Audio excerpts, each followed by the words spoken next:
Donc d'abord bonjour à tout le monde et merci à Eddy d'être là. Euh, j'ai une petite question peut-être pour entrer dans le vif du sujet. Quand, quand on a deux partenaires avec lesquels je dirais il y a beaucoup d'amour entre eux, mais il y a clairement un grand décalage d'expérience de vie ou de travail sur soi.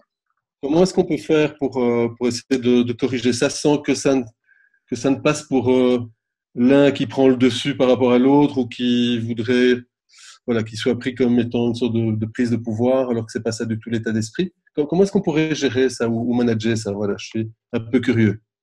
Super, merci. C'est une question profonde, Yves, qui demande sûrement 3 jours de travail. Je ne pense pas que tu sais que moi, je travaille avec les couples des journées entières, donc 2, 3 jours. Et la première chose que je fais, c'est de demander aux couples quel est leur plus profond rêve, ce qui est l'aspiration la plus grande, et je mets sur l'horizon 6 rêves, 3 de chaque personne.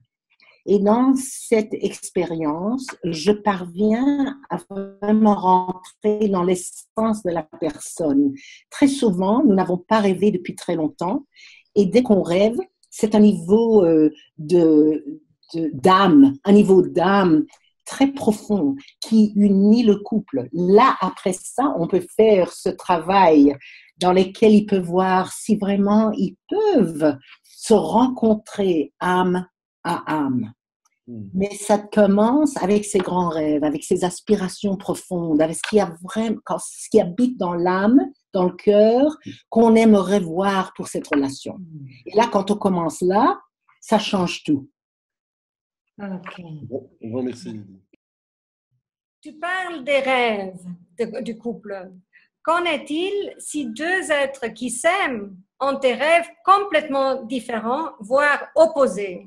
Oui, et évidemment, ça arrive et c'est important de le savoir parce que si les rêves sont opposés, il faut visiter les quartiers de cette opposition de sorte qu'on se comprend bien et qu'on sache quoi faire. Et ça, c'est quelque chose de tellement important à savoir. Et ensuite, on visite les quartiers où je vis ce que je veux et où tu vis ce que tu veux, de sorte que je te comprenne et tu me comprennes. Et là, on peut se décider, que faisons-nous avec ces rêves opposés? Et je ne sais pas si tu connais, mon père disait, si tu as 2 options, prends la troisième. Et là, le couple peut vraiment arriver à une troisième option qui ne peut se créer seulement par la relation. Et cette troisième option, personne ne peut la leur donner. Ils sont les seuls à pouvoir la trouver, à la révéler. Même pas la trouver, la révéler. Et ce couple-là vraiment mérite une troisième option. Ah oui, tout à fait.